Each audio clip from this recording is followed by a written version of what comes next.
da SONAF, enfim, do que a SONAF nos propõe, tá bom? Fiquem super à vontade aí para começar da maneira que vocês se organizaram. Tá bem.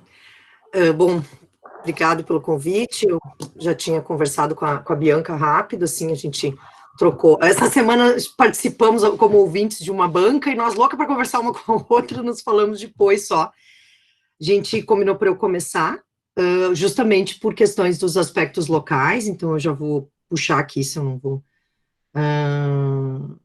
uma guia do Chrome, deixa eu ver se eu consigo. Gente, assim, ó, eu sempre rateio a entrada. Ratear é uma frase gaúcha, tá? Eu sempre erro achei. Quando eu era menor, eu debochei da minha professora de história na quinta série, que não sabia ligar o videocassete. Depois que eu fiz isso na vida, toda vez que eu tenho que apresentar e dar uma falhada, eu lembro desse momento da minha vida, que eu zoei da minha professora de história. E aí eu penso comigo, não, quem mandou zoar da professora de história na quinta série? Então, eu não sei se apareceu e desapareceu, garanto. Quer ver, viu? Tá aparecendo aqui, Mi. Não tá, né? Tá sim, tua tela tá aparecendo. Cuidado aí, tá? Tô vendo tudo aí, tô vendo sua parte. Tá bem, é isso aí que eu precisar. E eu apareço não, né? Melhor não. Você tá vendo, você tá aqui no cantinho. Tá bom, então bora lá. Então, vou botar aqui para o timer, porque senão já viu. Então, a Germana, quando conversou, e a Sheila também, a gente tentou botar um título bem chamativo, né? Mas, a minha dor é no ombro, tu tá avaliando as pernas, bem capaz que isso vai dar certo. E aí, a brincadeira da Bianca, justamente, ser a linha dela de trabalho mais relacionado ao tronco e aos outros aspectos que podem estar relacionados, o membro inferior e o tronco relacionados com o gesto de arremesso. Então, eu fiquei com a etapa de apresentar um pouco dos fatores locais na avaliação do atleta overhead. E aí, talvez eu não tenha falado tanto de avaliação, mas sim desses fatores, porque a avaliação dos fatores, ela até que não é uma questão extremamente complicada do tipo, do método em si, né, mas sim o porquê que eu faço aquilo ali, ou porquê que aquilo ali teria uma relevância. Então, de antemão, eu já quero agradecer, já agradeci, mas reforçando a Regional Rio Grande do Norte, nas pessoas da Sheila e da Germana que fizeram oficialmente o convite, e por poder discutir um pouco disso, que é a minha linha de trabalho na Universidade Federal de Santa Maria. Eu vou ver se o vídeo não ficar muito volume, mas só eu tenho que falar de onde eu venho, porque faz parte da minha história, né? A Universidade Federal de Santa Maria, ela fica no interior do Rio Grande do Sul, muito alto. Não, é que não tá aparecendo tua apresentação. Não dá para ouvir, tá? né? A gente tá vendo uma pasta. A gente tá vendo a pasta. Ué? Você não compartilhou, talvez Você compartilhou a tela inteira? Compartilhei. Então, você tá com a apresentação aberta? Que não estava com a tua apresentação aberta. Tá aparecendo pasta aulas. Isso. Ai, minha professora de história. Eu digo, coitada, quem mandou eu zoar da cara daquela mulher? Até hoje eu pago, mas é sempre, gente, é vídeo, é tudo. O que eu for apresentar, dá problema. Michele, tu é old school, não adianta. Não, eu sou muito tecnologia. velha, gente. Eu vou compartilhar a pasta, e aí vamos ver se quando eu abrir... Sou muito suja. Videocassete, levavam a gente para a sala para ver filme no videocassete. Sua pasta está aberta. É isso, olha aí. Olha, a Catarina entrou. Ela estava esperando a Catarina entrar, eu senti. Eu acho que ela estava esperando a Catarina. Eu já fiz. Também acho. Gente, assim, ó. Gente, ela estava me esperando. Pronto, agora pode começar, Michele, pode começar. Pronto. Eu vou começar, Catarina, fica calma. Tá joia, olha aí, tudo bom, gente? Tudo Saudade bem. de você, Michele. A gente nem tem se visto esses dias. A mulher estava até agora falando da minha professora de história. E agora, Germana, apareceu. Agora sim, Bingo! 3 minutos já perdi. Vamos lá. Agora sim, tudo. Tá ok. Tá no slide da universidade? Tá sim, tá Isso, sim. isso. Tá, voltou. Eu saio, volto. Bom, então, a minha universidade tem 60 anos aqui no interior do Rio Grande do Sul, uma das primeiras universidades do interior. Só o Centro de Educação Física está completando 50 anos esse ano e o curso de fisioterapia está com 42 ou 43 anos. Tudo isso tem um lado bom, por ser uma universidade que tem uma tradição, mas também tem um lado negativo, porque tem há muitas questões estruturais que precisam ser melhoradas e aspectos do próprio laboratório, por exemplo. A gente só conseguiu recentemente adquirir alguns itens que são fundamentais para a pesquisa hoje. Mas a gente tem que falar um pouquinho, e é inevitável eu relembrar a questão do que é o ombro, né, porque como os meus aspectos são locais, eu preciso tentar lembrar isso das questões de estabilizadores estáticos e estabilizadores dinâmicos. Então, quando a gente pensa nos estabilizadores estáticos do meu ombro, eu gosto de lembrar do paradoxo do arremessador, que é exatamente a questão do que é o limite entre mobilidade e estabilidade da minha cavidade glenoide. Então, a glenoide, ela já é 3 vezes maior que, o cabeça humeral é 3 vezes maior que a minha cavidade glenoide. E eu preciso deixa eu só mudar o ponteiro aqui. Eu preciso, então, de uma estabilidade e de mobilidade. Como que eu faço esse equilíbrio? Além disso, a gente tem os estabilizadores estáticos, que são as questões ligamentares e a cápsula articular, e é importante lembrar que a cápsula do ombro, eu não consigo diferenciar no ombro um ligamento do outro, na verdade, os ligamentos são intracapsulares, então a gente tem os ligamentos glenomeral inferior, a porção anterior, posterior, como os ligamentos mais importantes, e o estabilizador principal como o lábio glenoidal. Então, em termos de ombro arremessador, o ligamento glenomeral inferior, que está melhor demonstrado nessa imagem aqui, que eu gosto de falar que ele é como uma rede que sustenta o ombro, e quando eu abduzo e rodo lateral, essa rede vai para a minha região anterior, esse é o ligamento mais importante. Só que quando a gente olha o modelo aqui, que é do doutorado do Dr. Beno, lá da traumatologia do esporte da Escola Paulista, você não consegue diferenciar o que ele marcou aqui, ligamento glenomeral inferior, mas é a mesma coisa que isso aqui, que é a cápsula, é exatamente isso. É diferente do joelho, que você entende bem onde é o ligamento cruzado anterior e o cruzado posterior. Em termos de estabilizadores dinâmicos, os músculos do manguito rotador, supra e infrarredondo menor, e o subescapular, que atuam como motores primários da abdução, rotação lateral, principalmente os músculos infra, supra e redondo menor, e o subescapular, o rotador medial, mas também para cooptação, essa função de estabilização mais dinâmica no movimento de abdução. E a gente não pode esquecer da musculatura escápulo-torácica, que é a responsável pelo movimento da minha escápulo-torácica na abdução do meu ombro. Então, eu tenho uma função muito importante do trapézio superior, médio e inferior, juntamente com o serrátil anterior, para fazer esse movimento de abdução. Tem 2 artigos que a Paula Camargo e o Newman, que é do livro, e que fez esse artigo com ela, né, os dois escreveram dois capítulos muito interessantes, que está na Brasileira de Fisioterapia, são bem legais para a gente entender um pouco essa dinâmica. Então, quando a gente pensa no equilíbrio entre estabilizadores estáticos, que seria a geometria óssea articular, os ligamentos e a cartilagem, junto com a estabilização dinâmica, manguito, ritmo, bíceps, pressão negativa, na verdade, esse equilíbrio não é bem assim. A gente tem um pouquinho mais de dificuldade ou de contrabalanceio para ser realizado. E, além dessa questão estática e dinâmica, a gente não pode esquecer do controle neuromotor. Então, eu tenho a informação da periferia aferente, que vai até o meu sistema nervoso central e que me gera uma resposta eferente, né? Então, claro que em todo o sistema do meu corpo humano a gente tem isso, mas no esporte a gente tem exatamente a adaptação de uma região que tem uma aferência para o sistema nervoso central. E essa região, apesar de o trabalho do Dr. Beno, por exemplo, foi isso, ele tentou avaliar, não é esse aqui, claro, os ligamentos e os corpúsculos, quais eram os mecanorreceptores existentes. A gente tem trabalhos até que extremamente recentes tentando avaliar os tipos de estabilizadores que a gente, o tipo de mecanorreceptor que a gente tem na cápsula e no ligamento, e propriamente esse aqui, mecanorreceptores do manguito rotador, que é lindo você olhar a distribuição, só que isso aqui é um trabalho feito em modelo experimental, em ratos, tá?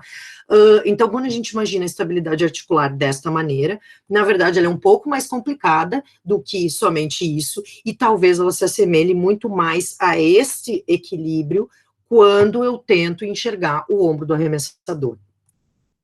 O atleta overhead, ele gera um estresse muito crônico e repetitivo que vai me gerar adaptações morfológicas e funcionais. Não é porque a Catarina chegou, eu ia comentar, a Catarina teve uma qualificação essa semana de uma aluna, segunda-feira, exatamente identificando aspectos de core, de estabilização e da importância do tronco e do membro inferior em atividades overhead, pensando no dia a dia. Mas existem questões que nos diferenciam em relação à adaptação, que é o ombro do arremessador. Então, assim, o arremesso, ele é um movimento que foi promovido por uma certa seleção natural, né? Ele foi feito, ele é uma atividade exclusiva se é feita com precisão e velocidade, que é exatamente isso que a gente observa nesse editorial, que mostrou que da Nature, quando a gente fez a bipedestação, a gente teve uma adaptação no nosso organismo. Que adaptação foi isso? A gente começou a dissociar mais as cinturas escapulares, para isso me gerar mais rotação do tronco. A gente teve um aumento da retroversão humeral, para justamente esse aspecto ósseo aumentar a minha rotação lateral do ombro, e isso também alterou minha cavidade glenoide, para ela lateralizar mais, de forma que as minhas fibras do peitoral maior tivessem um aspecto diferente de um chimpanzé, de um macaco, justamente para eu ter mais força para fazer o movimento de adução quando eu precisasse gerar força. Então, essa questão de estabilidade e mobilidade foi um ganho para a nossa espécie, justamente para a gente ter mais precisão no nosso movimento. Claro que naquela época foi feito para caçar, mas o que a gente faz no esporte? A gente faz isso como uma adaptação para gerar um estresse acima do que muitas vezes a minha capacidade do organismo tem para adaptar. E aí, quando a gente olha o movimento do arremesso, a gente quase sempre, né, eu não penso direto no movimento do beisebol, eu penso no tenista, eu penso no jogador de vôlei, eu penso no tênis, no hand, no vôlei de praia, a gente pensa no nosso esporte, só que, no esporte que a gente tem nacionalmente, só que todos os nossos trabalhos são muito mais voltados para este movimento aqui, que é o movimento clássico, lindo, maravilhoso de se avaliar, que é o movimento de arremesso do beisebol, do pitcher do beisebol. E aí, quando a gente pega, por exemplo, essa questão de cascata de lesões que o Ben Kibler menciona nos estudos dele, ele fala sobre isso, né? O quanto cada um desses aspectos de alterações, quanto cada um desses segmentos vai ter influência numa lesão do meu membro superior.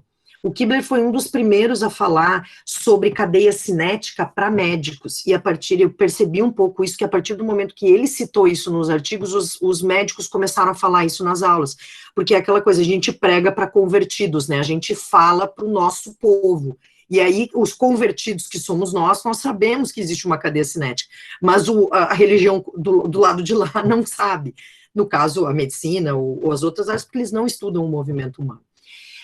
Então, quando a gente olha o movimento do beisebol, e é a partir dele que eu vou tentar falar das adaptações para entender a avaliação, a gente está falando dessas etapas de movimento, a preparação, o passo, a armação, aceleração, desaceleração e finalização. Tudo essa trajetória é do beisebol, e ela envolve 2 segundos do meu movimento. Só que se vocês observarem, boa parte do movimento do beisebol está na preparação, no passo e na armação. A fase de aceleração, desaceleração e finalização são 40 segundos. desses 40 segundos, ou dessas fases que mais me proporcionam adaptações e lesões no ombro do que tem sido investigado, o que gera mais alterações locais. E aí a gente acaba tendo que estudar os clássicos, né? Esse trabalho do Scamilli e Andrew de 2009 é um clássico, e justamente ele fala sobre atividade eletromiográfica da musculatura glenomeral e escapular no movimento de arremesso. Então eu tomei a liberdade de fazer, deixar em amarelo quando tem muito pouco movimento, em verde quando tem baixa atividade, em amarelo quando tem média atividade, pequena, média vermelho e alta atividade rosa, alta vermelho e uma altíssima atividade, o vermelho mais destacado, rosa e vermelho, tá? Quais são as fases que vocês observam que tem maior atividade eletromiográfica? Armação, aceleração e desaceleração. Estas são as fases do movimento, do gesto de arremesso mais estudado, que é o beisebol, que teriam mais atividade elétrica miográfica, ou seja, maior atividade do músculo. Não quer dizer maior força, não quer dizer que estes músculos estão mais ativos nessa fase. Bom, se eu destrinchar isso e pensar na fase de armação, a energia cinética é transferida do membro inferior para o tronco, então seria a fase em que eu tenho média e alta atividade do manguito, muita atividade do serrátil, e é uma fase em que eu termino, como está aparecendo ali, termino o contato do pé e a máxima rotação lateral do ombro. E o que isso implicaria? Então, essa máxima rotação lateral do ombro implica numa força resultante de anteriorização do meu húmero. Bom, como isso se relaciona com a lesão ou com o que eu deveria avaliar? A fase de armação, eu tenho, então, uma torção, basicamente, das estruturas cápsulo-ligamentares, como a gente está vendo aqui. O que isso representa? Então, aqui, o ligamento glenomeral inferior, a porção posterior e a porção anterior, eles vão estar na região anterior do meu ombro. E esse mecanismo crônico, justamente, então, eu estou nessa posição com uma tendência, um momento resultante do meu ombro querer ir para frente, porque como vocês viram nessa imagem aqui, a força resultante é que está ali. Então, a tendência é o ombro querer seguir, e eu preciso ter uma barreira contendo isso. Essa barreira é o ligamento glenomeral inferior. À medida que eu arremesso, esse posicionamento do ligamento se altera, ele vai para a região posterior, e ok, aconteceu a dinâmica. Mas o que isso tem a ver com a lesão? Cronicamente, atletas que arremessam podem ter hipertrofia da cápsula póstero-inferior, exatamente na região posterior do ligamento glenomeral inferior. Então, eu teria uma contratura dessa região, que me alteraria o eixo de rotação glenomeral. Então, aqui eu estou olhando o eixo de rotação glenomeral normal, e esse eixo, ele é deslocado para trás e para cima, aumentando a amplitude de rotação lateral do meu segmento. Isso, clinicamente, é visto pelo GIRD. Então, o glenomeral internal rotation deficit é o déficit de rotação medial glenomeral que é avaliado em atletas arremessadores. E aí, quando você pede, claro que não é a posição que está aí o desenho em pé, é isso que a gente vê, mas o correto é a gente avaliar deitado, né? Você vai ver que comparar a rotação medial do ombro dominante com o não dominante e verificar se a diferença entre os membros dominante e não dominante é entre 18 e 20 graus. Se eu tiver uma perda de rotação medial acima disso, e não qualquer perda, quando começaram esses estudos, a gente achava que qualquer perda era importante. Não, hoje a gente considera o que está nesse consenso de 2013, perdas superiores a 18 e 20 graus. Além disso, você tem que avaliar a amplitude total de rotação do dominante e comparar com a amplitude total de rotação do não dominante. Se a diferença entre essas amplitudes for maior que 5 graus e eu tiver perda de rotação medial, eu estaria com um déficit de rotação medial que poderia ser considerado como patológico. Bom, aí eu trago uma coisa que foi o Eric Sowers que comentou no Congresso Brasileiro de Cirurgia de Ombro e Cotovelo em 2018, na área de reabilitação. Ele colocou uma teoria pra gente, que ele disse, eu tenho que ter tempo para escrever, ele ainda não conseguiu, em que ele acredita que a gente teria 3 tipos de adaptação nesses casos. A gente teria um cara que teria a adaptação do húmero, que é a retroversão humeral, teria um cara que teria uma reação muscular adaptativa, que é aquele cara que se a gente fizer a bolinha linha e liberar a musculatura posterior, imediatamente ele ganha rotação medial. E existe uma terceira influência que seria a resposta capsular, ou seja, aquele cara que realmente adaptou a cápsula. Eu achei muito interessante essa teoria, porque, por exemplo, a retroversão humeral, você só vê em pessoas que praticaram a alteração do eixo de rotação do húmero, você só percebe em pessoas que praticaram um esporte antes do fechamento da fase de crescimento. Os aspectos de reação muscular também me parecem muito apropriados, porque a gente realmente tem resposta imediata quando faz liberação muscular. E aquele cara que tem uma adaptação crônica e que precisa fazer um alongamento de cápsula, como os sleeper stretch ou adução cruzada, pode ter uma resposta capsular que eu leve mais tempo. Só que quando a gente olha para os esportes que a gente tem, olha, parece que atleta de handball tem GIRD, parece também que tenista tem GIRD, vôlei, não sei, alguns estudos encontraram o GIRD em atletas e outros não. E quando eu falo de GIRD e lesão, então avaliar a amplitude de movimento do meu atleta, bom, parece que sim, essa revisão me mostra que sim, aumenta a chance de ele ter lesão se tem GIRD. Só que tem um detalhe, essa revisão sistemática tem um único trabalho que não tem, que é com tenistas, o resto tudo é com beisebol. Se você olha essa outra revisão sistemática de 2018, tem dos 7 trabalhos, só 2 não são beisebol. E quando você começa a colocar outros esportes, você começa a encontrar o quê? Que aqui no caso era o hand e o tênis, do Gabriel Almeida, um dos trabalhos, esse Moreno Pérez, que acho que é espanhol, você começa a ver que não dá significância.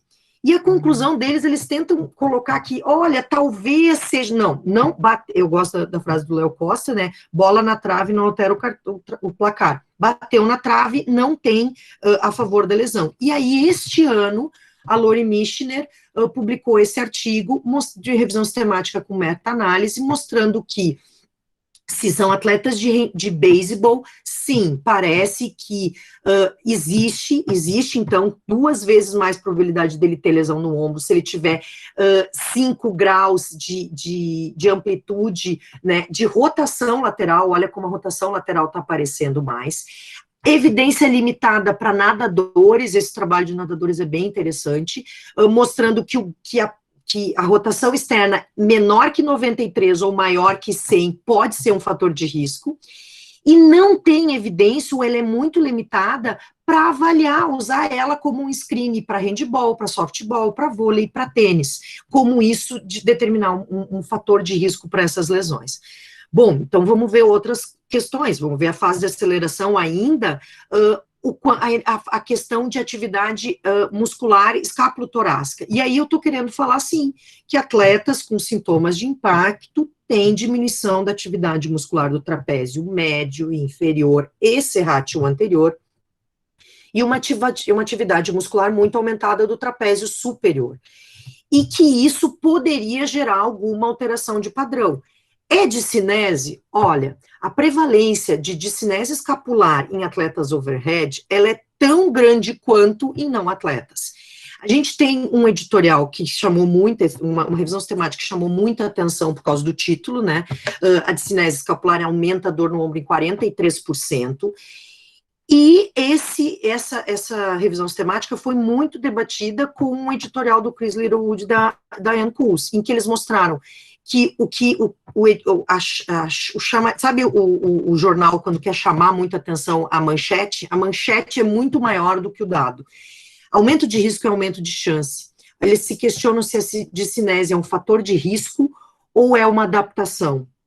O risco de 1,05 a 1,93, que é o que está destacado ali, vai de sem risco para 2 vezes maior. E o maior problema que nós temos, a confiabilidade da avaliação da escápula é muito pobre, tanto que a gente só tem 2 testes recomendados até o momento. O teste de assistência escapular, que é quando você realiza o movimento da escápula, quando o paciente tem dor, você realiza e auxilia o movimento da escápula para a rotação superior ou para reposicionar ela, e ele diminui a dor, ou você observar a escápula e dizer se ela tem ou não alteração. Essas são as únicas avaliações que até o momento nos mostram uma confiabilidade um pouco melhor.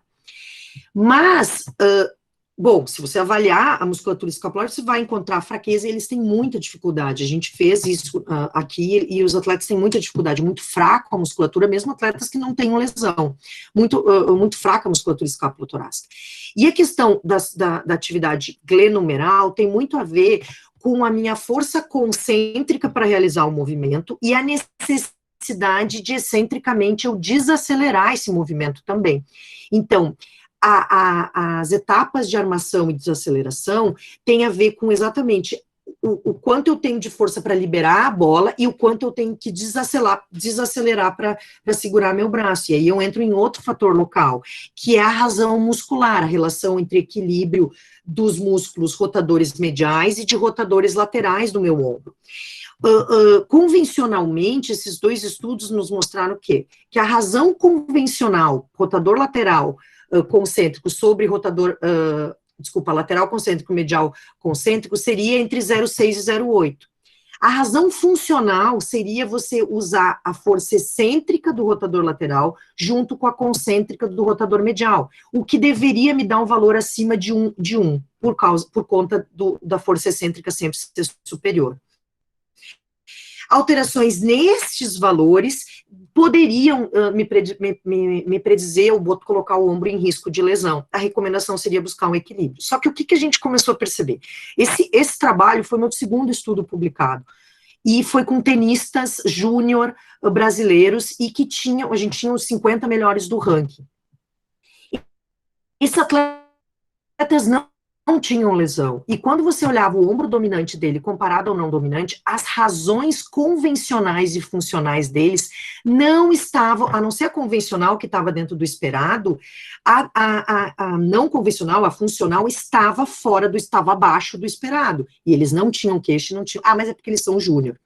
Quando a gente foi fazer um trabalho no doutorado da Gisele, no mestrado da Gisele, a gente avaliou atletas com dor, queixas de dor no ombro, atletas sem dor, comparativos e controles. A gente encontrou valores inferiores aos recomendados em atletas. Quem tinha razão funcional esperada? O cara que tinha queixa. Aí você fala, tem alguma coisa aí que não está batendo. Quando no meu trabalho de doutorado, quando a gente foi ver atleta com instabilidade, controle, com SLAP e controle, as razões convencionais deles estavam dentro da faixa esperada, ou seja, tem alguma coisa aí que a razão convencional e funcional não está explicando.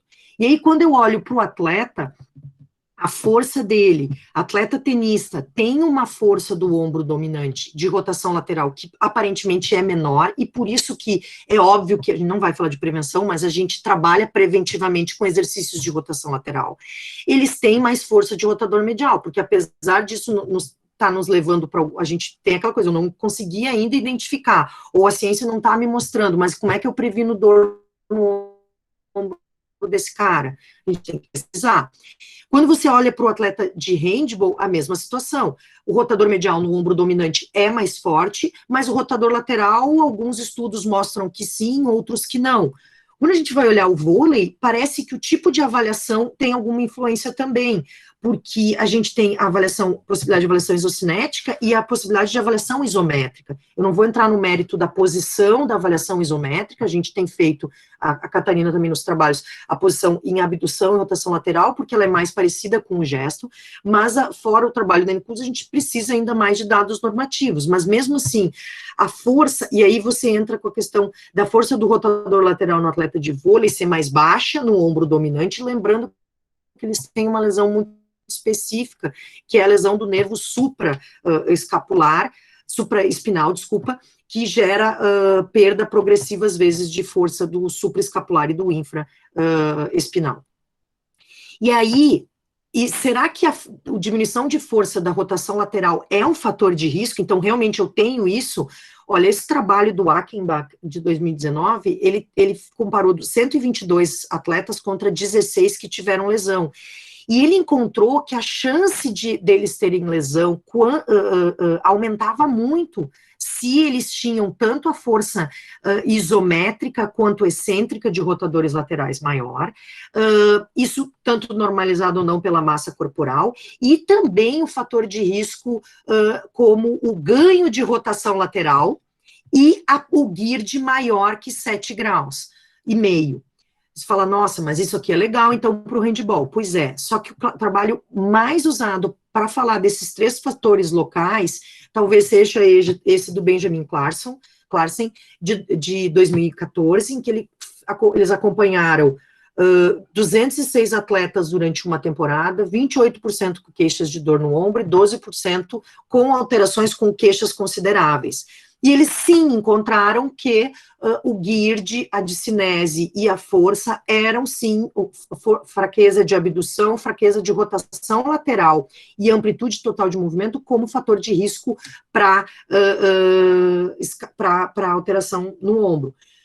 Porém, esse mesmo grupo, numa temporada depois, 2 temporadas depois, fez uma temporada, porque 2014 e 15 é uma temporada deles, fez um grupo um pouco mais misturado, tinham homens e mulheres, e eles encontraram que estes fatores de risco não eram, e na verdade, o déficit de rotação medial, inclusive, preveniu a lesão deles. Então, a gente olha para essas coisas, eu adoro esses gifzinhos, porque realmente eu tenho vontade de chorar quando eu olho um negócio desse. O que eu não estou olhando? Porque eu adoro fatores locais, eu sou uma pessoa que eu vim da ortopedia, né, como formação de pós-graduação. Então, os fatores locais, eu sou muito ortopedista para as coisas, não vem me dizer que o entorse do tornozelo vai gerar uma dor no ombro, que eu tenho muita dificuldade de entender isso.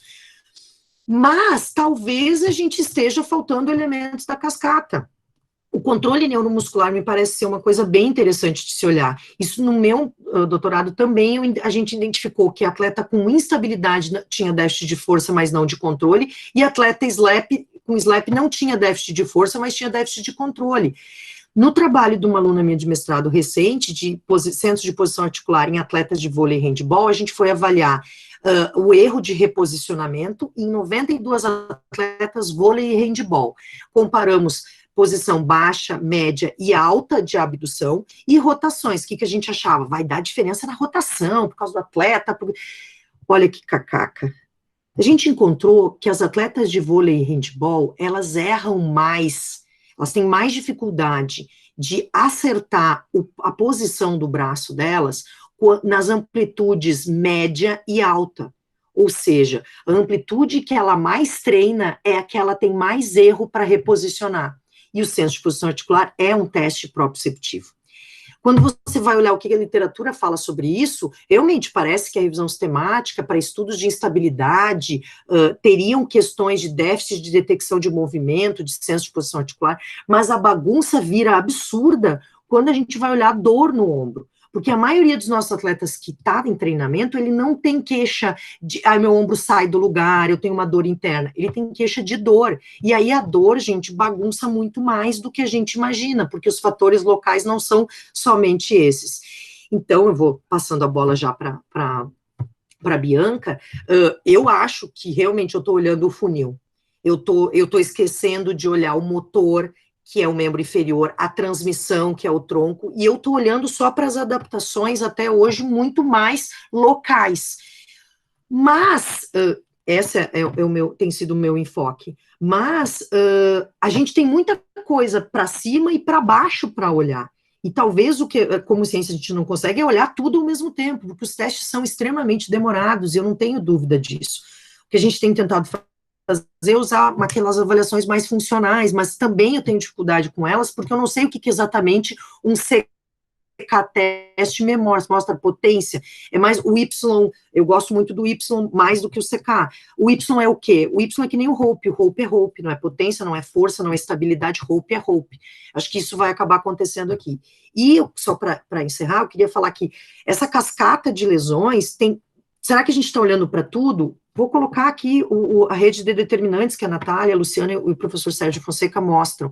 Tem mais coisa ali, mas independente disso, mesmo olhando para baixo, eu queria lembrar que a gente está olhando só um pedacinho de todo um conjunto de fatores que tem a ver com lesão e disfunção no atleta. Não estou dizendo com isso que ele está triste, que é por isso que ele teve lesão no ombro, que acho que a questão do atleta é um pouco diferente da questão do dia a dia, da dor lombar, por exemplo, que é o modelo ideal para a gente estudar. Mas não há dúvidas que essa questão de equilíbrio não é bem assim, talvez um pouco isso, mas talvez mesmo seja isso aqui. A gente tentando equilibrar os pratos, é a gente aqui no final do mês tentando pagar os boletos e o dinheiro na conta acabou. né? Só quero finalizar agradecendo as pessoas que sempre me auxiliam nos trabalhos, a Zanca, o Ferrer, a Rafa, a Rose e a Bruna e a Lilian, que fizeram o trabalho comigo, ao Laboratório de Biomecânica LAPRE, que é a minha liga acadêmica, e dizer para vocês que a ideia deste primeiro momento era só despertar a curiosidade, que eu acho que vai ficar muito maior ainda com a apresentação agora que a Bianca vai falar sobre as outras etapas dessa dinâmica de olhar o ombro, mas seria isso. A gente olhando localmente, o que tem de fator? O GIRD, a força, o GIRD, a força e a discinese escapular, e talvez nenhum deles seja o determinante. Eu acho que eu passei bastante, né? Eu fiz 30 minutos. Tá ótimo, foi ótimo. Sempre bom te escutar. Tinha que cortar a ligação. Não, agora é a interação de sotaques agora. Tá bem. Nossa, depois dessa apresentação, fica uma pressão. Responsa, viu, Bia? Eu amei. Responsa, Bia. Mas como diz Glauco, a pressão é sucesso. Eu acho que ele estava por aí. Vamos lá. Deixa eu só compartilhar aqui. Eu queria só dizer que foi sensacional, tá, Mi? Como sempre. Foi Olha, muito. Rose.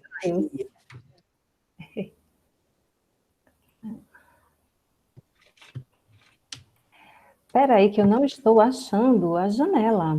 Achei agora. Olha, professora de história, o debochou na escola. Rapaz, não debochei, não. É a do Wilson.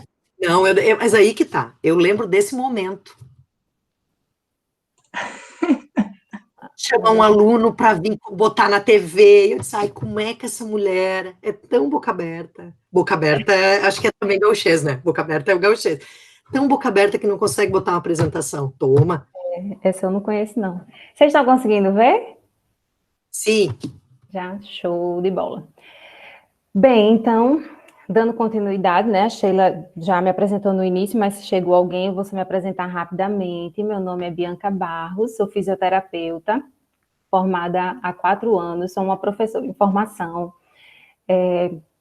Eu sou mestre em fisioterapia pelo UFRN, hoje eu estou no doutorado em fisioterapia também na UFRN, e eu vou então dar continuidade, né, assim, depois dessa pressão toda, com essa apresentação excelente dessa call, mostrando um pouquinho, né, do que a literatura tem de avaliação de membros inferiores e de tronco nos atletas de arremesso e que relação isso pode ter com alterações no ombro ou com a dor no ombro, certo? Vocês vão ver, já adiantando, que tem muito pouca coisa, a gente está engatinhando muito nisso, e principalmente como a própria Michele falou, né, a gente tem muito estudo sobre o beisebol. Então, os esportes que estão mais ligados à nossa realidade, infelizmente, a gente ainda não tem muito estudo, né? Então, eu acho aí que tem um leque bem grande, eu acho que isso é até bom, porque os alunos que estão aí assistindo, eu acho que já dá para tentar pensar quem quer seguir nessa linha de mestrado e doutorado, né, de pesquisar um pouco isso e tentar sanar essas dúvidas, que são muitas, muitas mesmo, certo? Então, vamos lá, por que a gente vai avaliar longe do ombro, né? Como a própria Michele já adiantou, quando a gente fala, né, de arremesso, eu também, como ela, eu penso muito nos nossos esportes, né? Então, eu penso no movimento de arremesso, eu penso no movimento de saque, eu penso no movimento de ataque, né? No vôlei, no tênis, certo? E quando a gente pensa nesses movimentos, a gente percebe, observando aí, claro, esse gifzinho, que o arremesso é uma atividade que envolve o corpo todo, certo? Então, é um movimento fluido e que envolve toda a cadeia cinética. O que seria a cadeia cinética? São segmentos corporais que são conectados e coordenados através de ativações musculares para gerar força, somar essa força e transmitir a força ao longo de todos os segmentos, né, até o segmento final, que no caso seria o membro superior, por exemplo, certo? Então, como é um movimento fluido, é um movimento que normalmente se inicia no core, então nos membros inferiores e no tronco, né? Já tem estudos mostrando que aproximadamente 50% da energia cinética do arremesso, ele vem do core e vai ser transmitido, então, ao longo dessa cadeia. Como a própria Michelle já adiantou, né, existem, o que é mais estudado é o beisebol, então a gente tem todas as fases bem bonitinhas para o beisebol. A gente tem a fase de preparação, o passo, a armação do braço, aceleração, desaceleração e a finalização. Existem algumas variações, né, para o vôlei, por exemplo, algum estudo cita também essas fases do arremesso, só que não incluem o passo, né, então no caso seriam apenas 5. Mas o que é importante a gente atentar para todas essas fases, que em cada fase dessa, existem alguns pontos chaves, que são alguns movimentos específicos de cada articulação, seja de membro inferior, seja de tronco, que são necessários para que esse movimento de arremesso ele aconteça de uma forma eficiente, certo?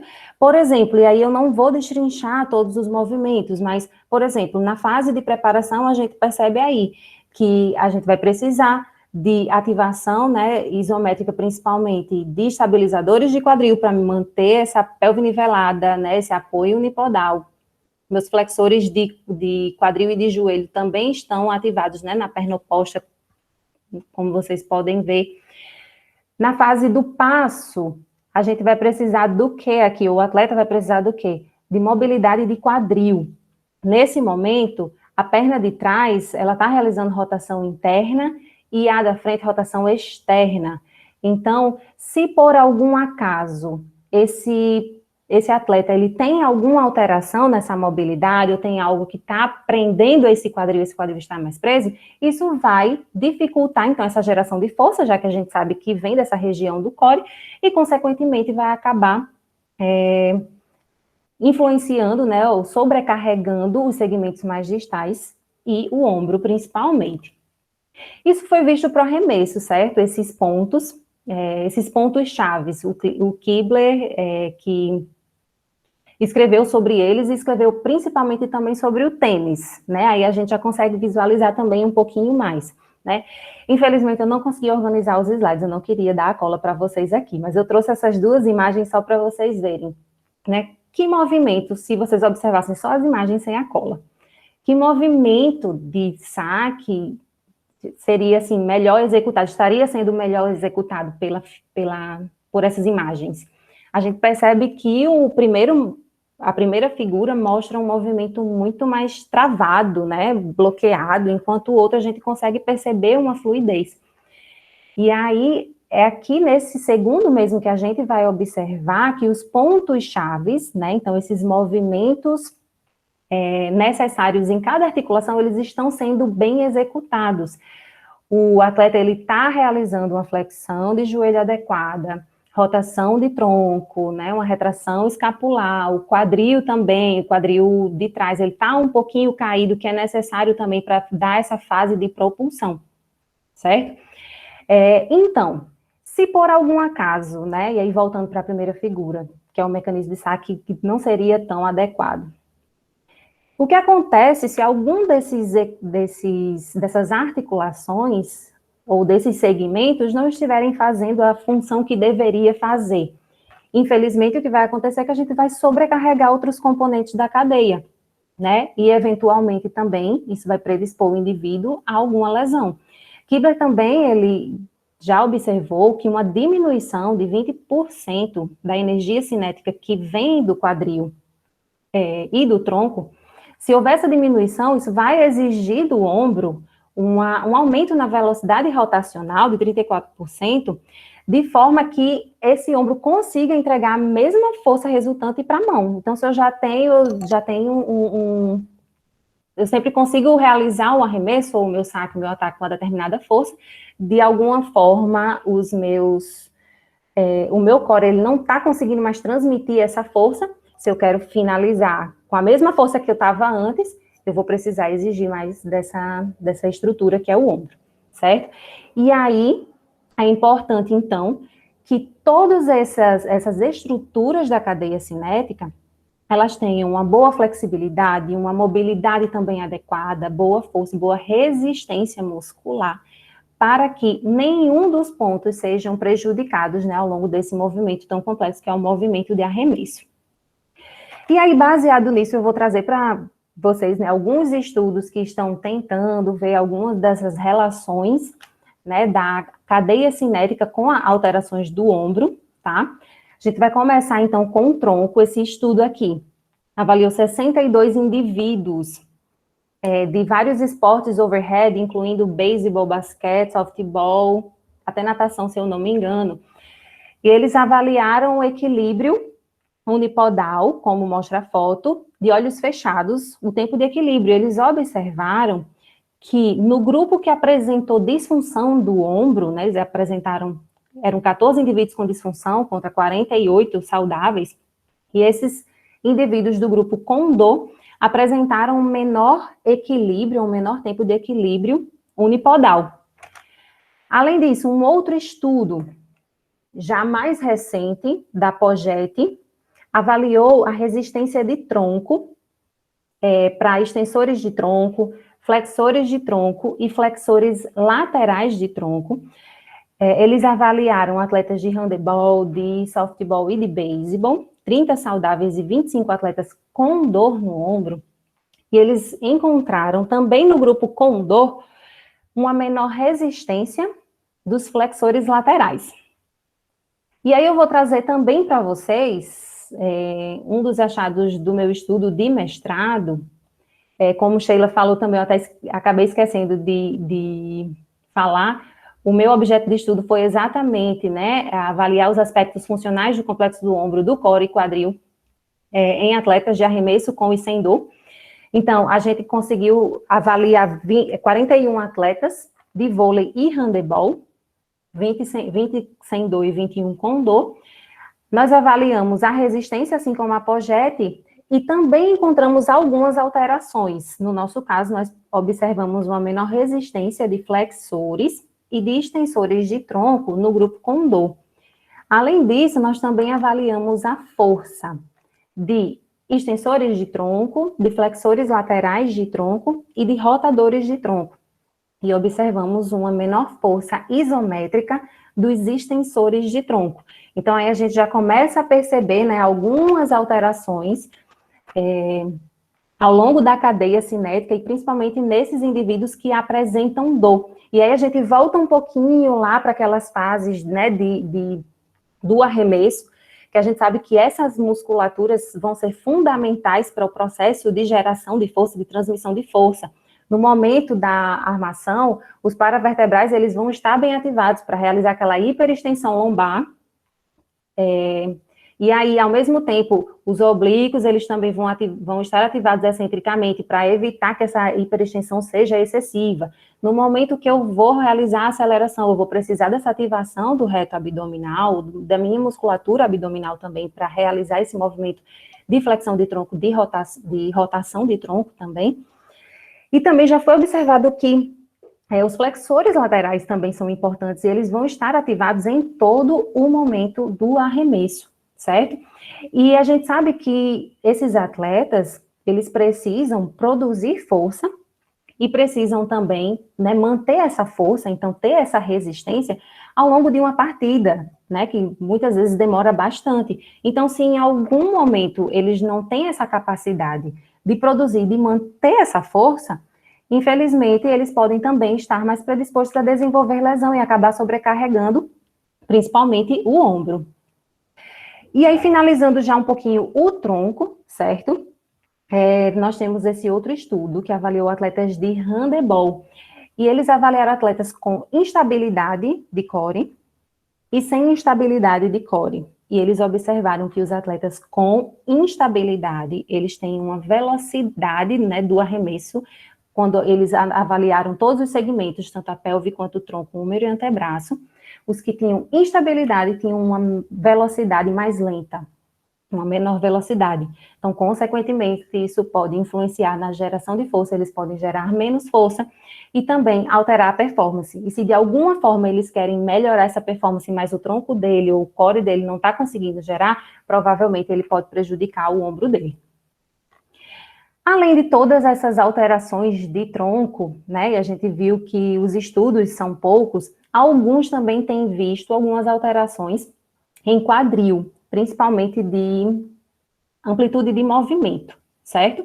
E aí eu já vou trazer para vocês também alguns estudos. Esse estudo avaliou 99 atletas de beisebol, sendo 50 arremessadores, certo? Não relacionava com dor no ombro, nem nada, mas eles perceberam que os arremessadores em si, eles apresentaram uma menor rotação de quadril.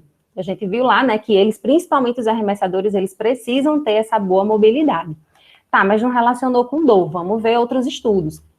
Esse estudo já avaliou 57 atletas de beisebol, sendo 29 arremessadores, com histórico de lesão, certo? Então, eles dividiram em grupos com histórico de lesão, sem histórico de lesão, e eles observaram que aqueles que tinham histórico de lesão apresentaram a média menor de rotação, tanto interna quanto externa, nesse grupo que apresentou histórico de lesão, tá? Além disso, o estudo do Andrew avaliou alguns atletas de beisebol, 19 atletas de beisebol. Eles avaliaram amplitude de movimento de quadril como um todo, tá? Então, foi rotação interna, rotação externa, rotação total, abdução, adução. E eles observaram que no quadril não dominante, os atletas de beisebol, eles tinham uma menor amplitude de movimento de quadril. E, além disso, eles também observaram uma correlação positiva e moderada da amplitude de movimento total de rotação de quadril com a velocidade da bola. No nosso estudo de mestrado, no meu estudo de mestrado, nós também avaliamos, né, a rotação, e aí eu acho que vocês estão percebendo, eu fiz questão de trazer também as fotos, que uma coisa que nós observamos é também a diferença nas metodologias.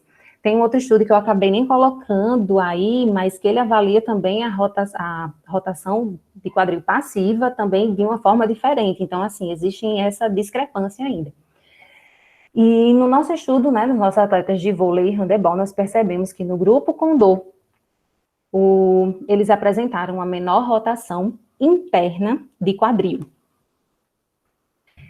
Já o estudo de Cheng foi um estudo, né, mais prospectivo, só que, infelizmente, ele não correlacionou com lesão de ombro, mas ele avaliou 166 atletas de beisebol ao longo da temporada, foi realizada a avaliação da amplitude passiva no início, no meio e no final da temporada, e eles perceberam que ao longo da temporada, as amplitudes de rotação de quadril, as amplitudes de movimento de rotação de quadril, elas iam diminuindo, principalmente a rotação interna. E nós temos também esse outro estudo da Oliver, que avaliou atletas de softball, ao todo 53 atletas, e eles observaram que no grupo com dor, eles também fizeram essa divisão, grupo com dor, grupo sem dor, e aqueles do grupo com dor apresentaram uma menor amplitude de movimento de rotação externa de quadril, isso no braço, no quadril ipsilateral ao braço de arremesso, apresentaram também a menor força de rotação interna também do lado ipsilateral ao arremesso e uma menor força de rotação externa do lado oposto, né, do lado contralateral ao arremesso. E aí, baseado, então, em todas essas alterações, que algumas se repetem, uns estudos veem alteração de rotação interna, outros de rotação externa, nem todos explicam muito bem o porquê disso, mas todos sabem a importância, né, da mobilidade de quadril e desses movimentos na produção, na transferência de força. E aí eu trago para vocês esse estudo, que é um estudo também muito interessante, que fala da transmissão de força miofacial entre o latíssimo do dorso e o glúteo máximo. Eles avaliaram a posição de repouso do quadril em 3 situações do latíssimo do dorso, seja em repouso, seja a intenção ativa, que seria a contração, seja a intenção passiva, que seria o encurtamento. E eles observaram que durante os momentos de tensão, quando o latíssimo era colocado em tensão, tanto ativa quanto passiva, havia uma leve mudança no posicionamento de repouso do quadril. Antes ele cai, né, normalmente quando a gente faz deixa a perna relaxada, ele cai em rotação medial. E aí quando o latíssimo é colocado em tensão, seja ativa, seja passiva, é como se ele fosse um pouquinho mais para a rotação lateral, então diminuísse um pouquinho essa rotação medial, certo? E só na posição de repouso. Mas esse estudo, eles fizeram para mostrar exatamente essa transmissão de força. Então, se eu tenho algum componente lá distal, né, que está gerando alguma alteração, que está sob tensão e vai influenciar lá no meu segmento proximal, então, provavelmente, isso tendo a face tóraco-lombar, né, principalmente como esse elo de transmissão entre eles, certo? Porque, como vocês podem ver, a influência aqui é cruzada, né, é avaliado o latíssimo do dorso direito e o glúteo, o quadril esquerdo, certo?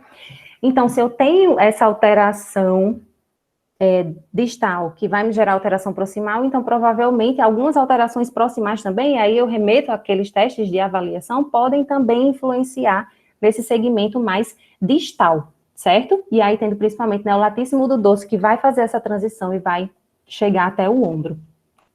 E aí é importante, né, assim, só frisar que as rotações de quadril, elas vão ser necessárias durante o movimento de arremesso, seja para o movimento do passo, né, no próprio beisebol, que é o que é mais estudado, e realmente eles observaram toda essa importância, além de ser importante também no momento da desaceleração do braço, eles vão também ter essa função de absorção, né, de força, não só de transmissão, mas também de absorção.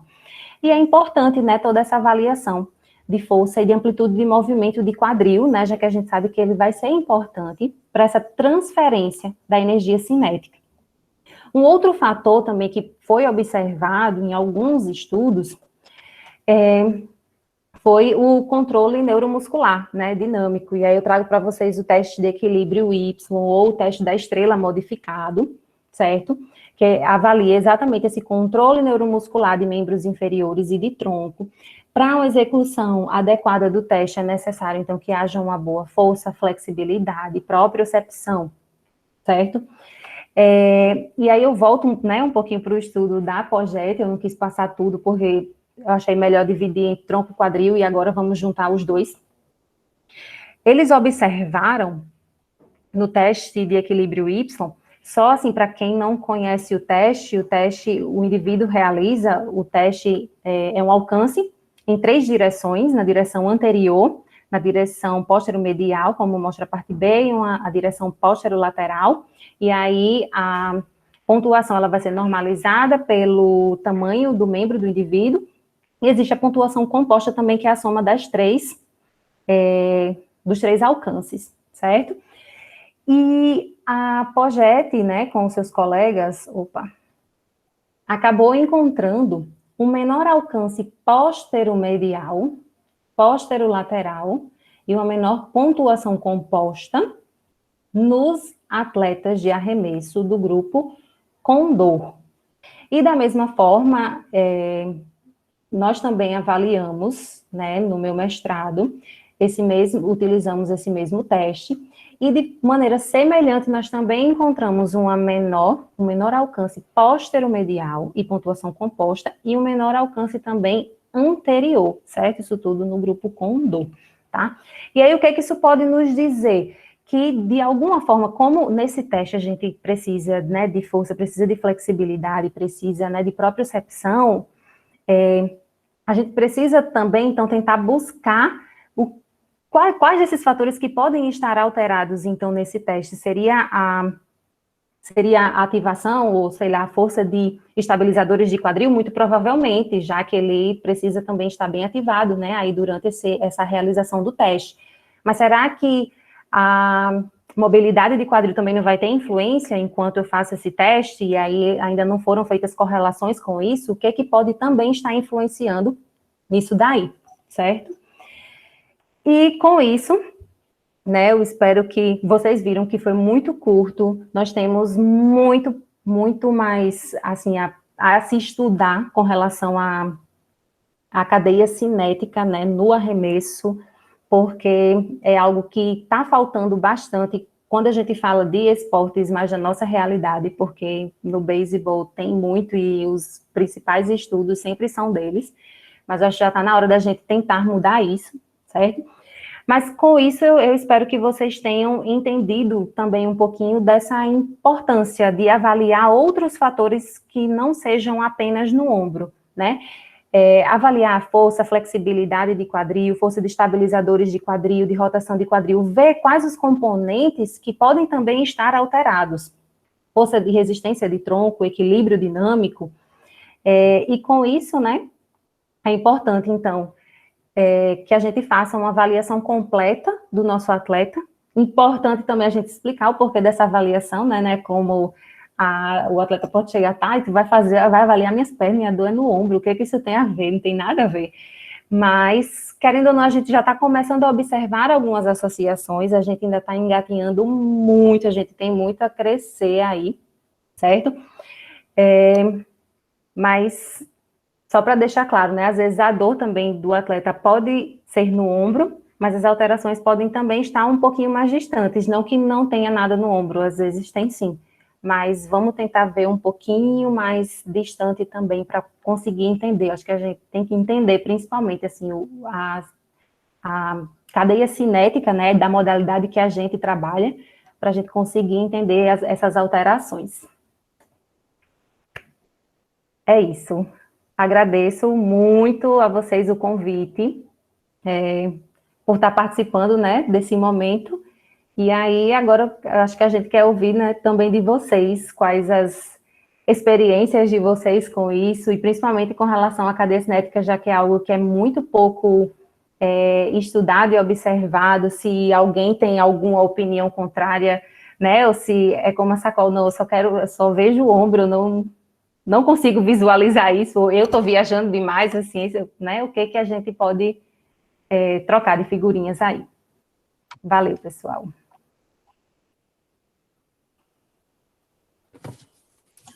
Bia, muito show tua apresentação, parabéns, foi excelente. Obrigada aí pela transmissão de conhecimento aí. Foi muito boa também sua apresentação, muito obrigada. Nossa, acrescentou muito aí na parte da Mi, né? Juntou muito, né?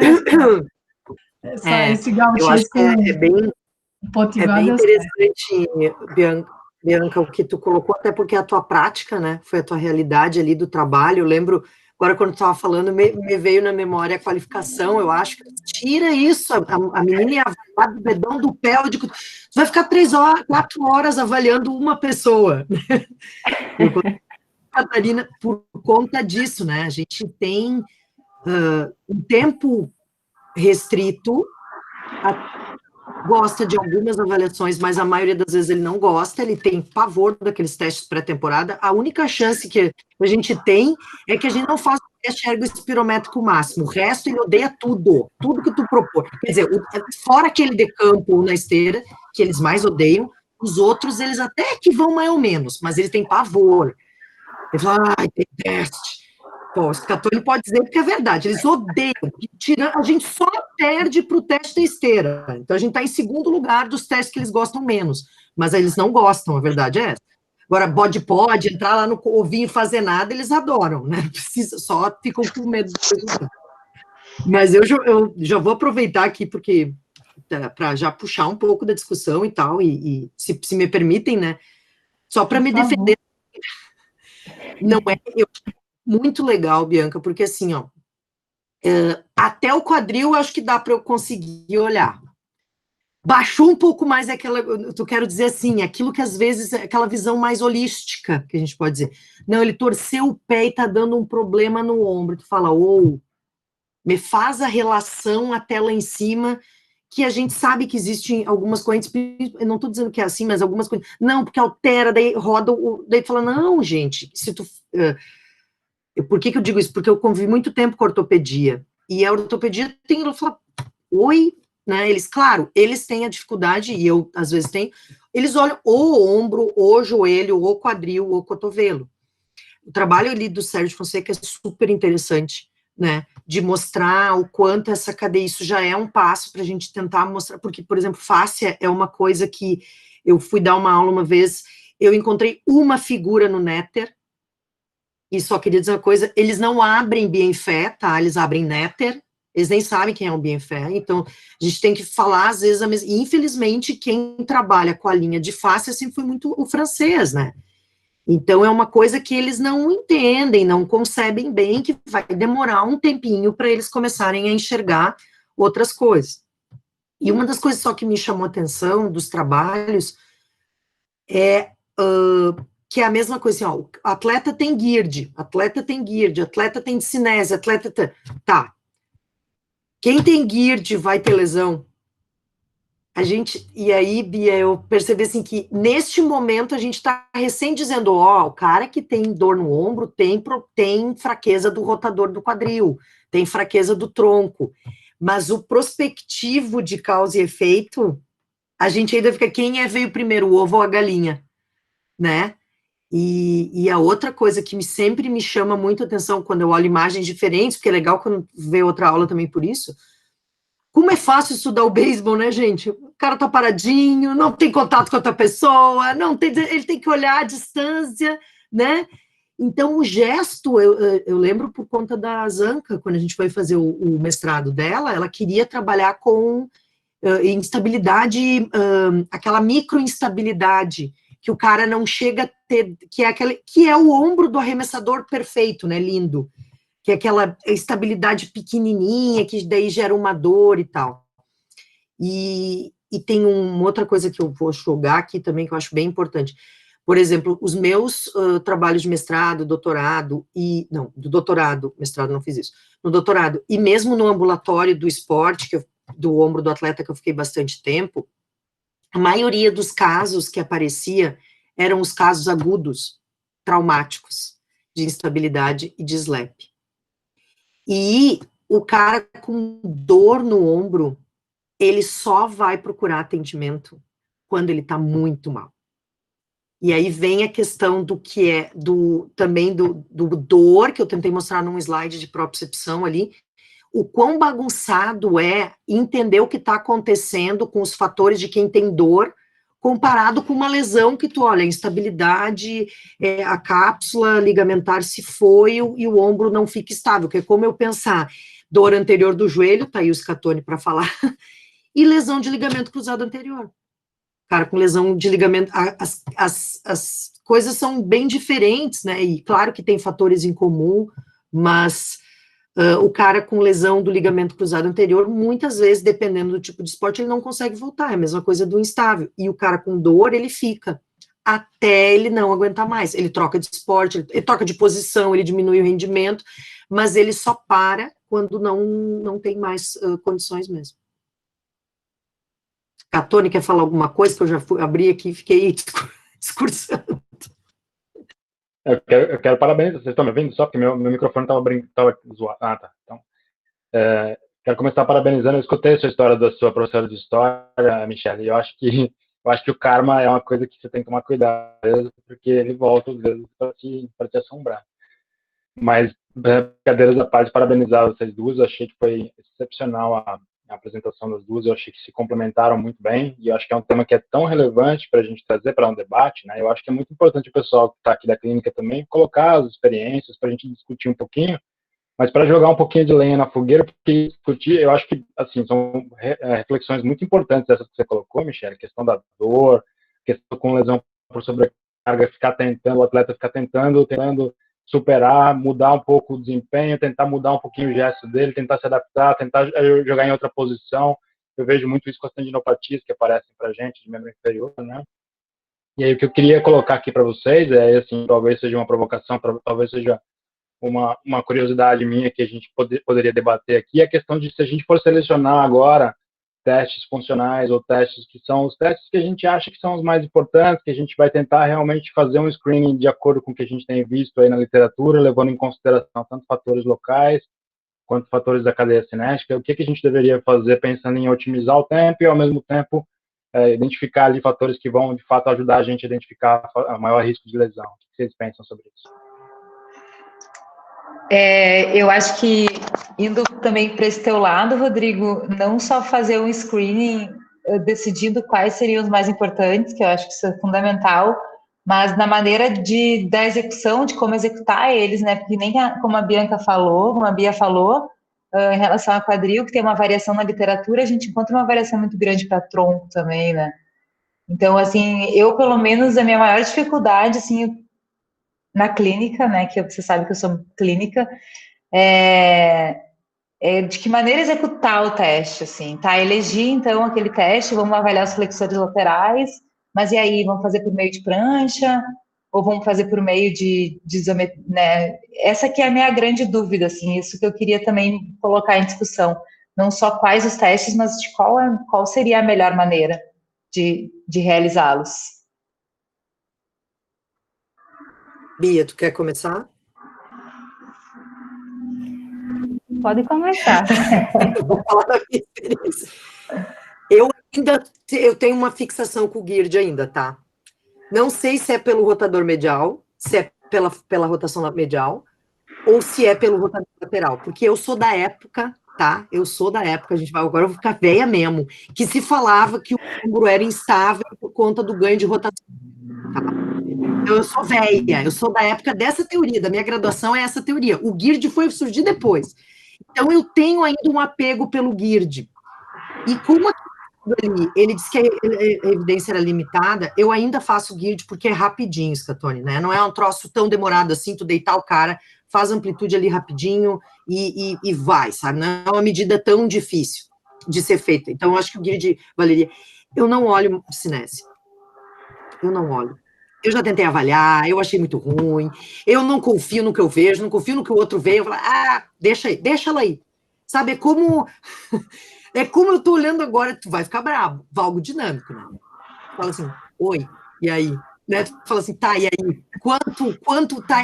2 graus já é valgo dinâmico ou não? Então, assim, tu começa a falar, tem dor ou não tem? Não tem, tá.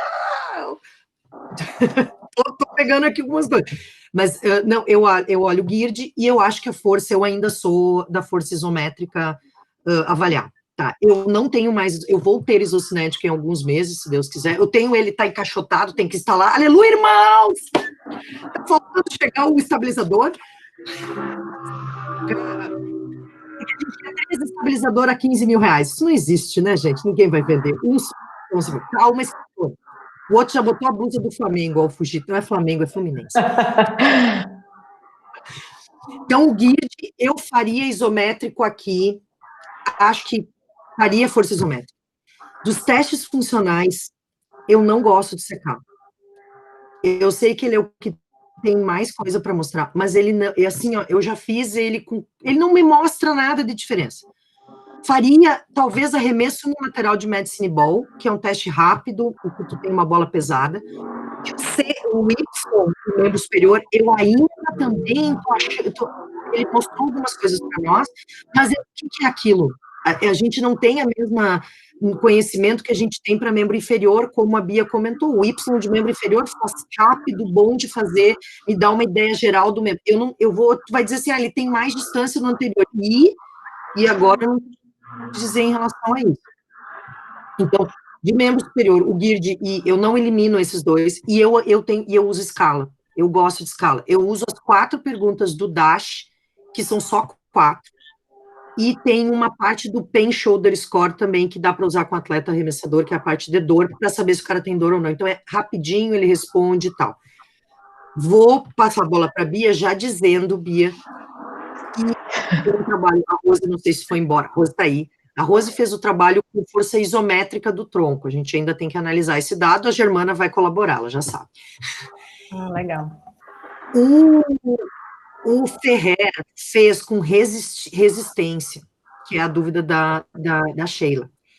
E a gente achou muito difícil verificar quando o cara perdeu o controle. Isso, para mim, é a variável que a gente fica assim, ó, Perdeu ou não perdeu? Mas, e aí a gente tomou a primeira porrada já do revisor, dizendo, eu não sei por que a gente fez isso com vídeo, com Quinovéia e tal. Ele disse, eu não sei por que vocês fizeram isso, todo mundo usa assim, assim, mas não é confiável, né, meu querido? Mas ele não aceitou muito bem, negou na hora o nosso artigo. Então, eu tô, tipo, achando a bola para a mesma pergunta dos quando tu olha, assim, porque a gente levava naqueles testes ali 2 horas completa.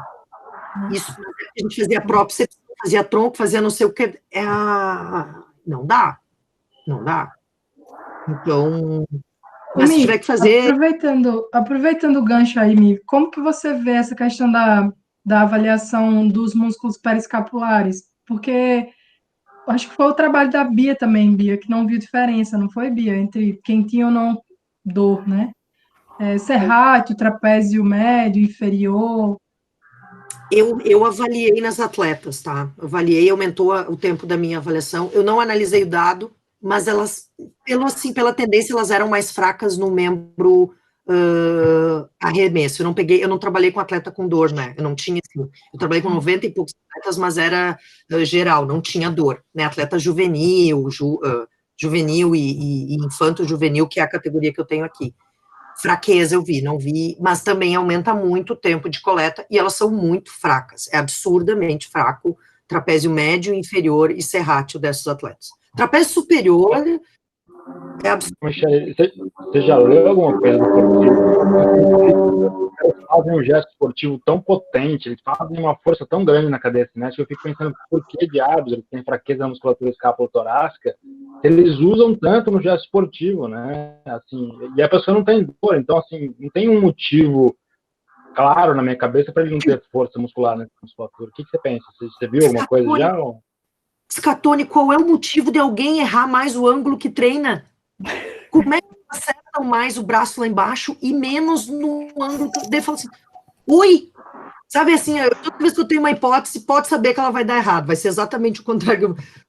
Não sei. Não, eu acho que tem a ver com não treinar aquela musculatura. Por isso que o treino a gente acaba preventivo, se tu olhar, todos são para rotador lateral e periescapulares. Embora a gente não tenha certeza se aquilo ajuda ou não.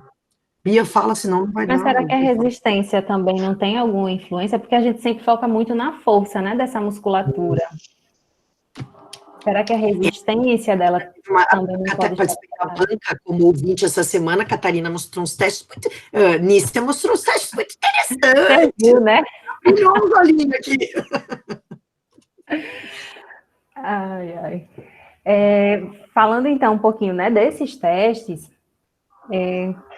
Sacol já sabe, né? A maioria já sabe. Meu estudo de mestrado, a gente avaliou ombro, quadril, tronco. Então, assim, foi muita coisa para avaliar. Então, realmente, o objetivo da gente é sempre tentar deixar algo mais objetivo, mais curto, né? Não tão longo a ponto do atleta chegar, poxa, eu vou passar 2h30, porque era o tempo que o pessoal passava no laboratório, era 2h30. Fora um dia a mais para coletar cinemática, então era bem puxado mesmo. Mas falando assim um pouquinho do tronco mesmo, né?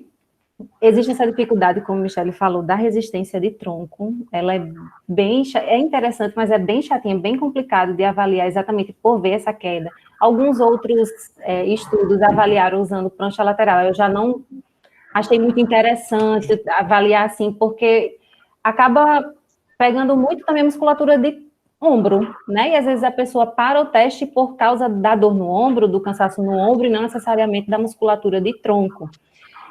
Foi o que aconteceu com o Rafael. Exato. Eles pararam as pranchas por dor no ombro e não por conta do teste da prancha lateral. Então, isso é um pouco complicado também. Quanto ao Y, eu acho que eu faria o Y, né? Eu achei ele bem fácil. O problema é que a gente não tem nada assim voltado para atleta de arremesso em si, né? A gente tem muito voltado para instabilidade de tornozelo, para LCA, se eu não me engano, mas assim, voltado para o arremesso, eu acho que isso está faltando, já que a gente viu que é um teste que envolve, né, propriocepção, envolve flexibilidade, envolve força. Quais as variáveis estão, né? Tem relação mesmo com isso, para a gente já fazer esse teste, já saber tudo que pode, né, estar ruim? É uma amplitude de movimento. Se eu sei o resultado do teste, eu já sei que pode ser que ele tenha essa alteração de amplitude de movimento ou de força. Eu acho que estudos que poderiam fazer nessa correlação iriam nos guiar um pouco mais, e aí a gente faz, por exemplo, só esse teste, né? Mas eu faria o teste Y, faria também a de rotação medial passiva, né, para ver como é que está essa rigidez do quadril, acho que principalmente esses dois. Como a gente não tem nenhum valor normativo para resistência, fica um pouco complicado, né, e pelo tempo também, pela demora, às vezes a gente faz e o cara até consegue ter uma resistência bacana, demora um pouco, então assim, é um pouco complicado. Se tivessem valores normativos, eu acho que eu inseriria, mas tem toda essa dificuldade de realmente decidir quando é que caiu, quando é que parou, enfim. Não sei como é que os colegas têm avaliado, né, na clínica.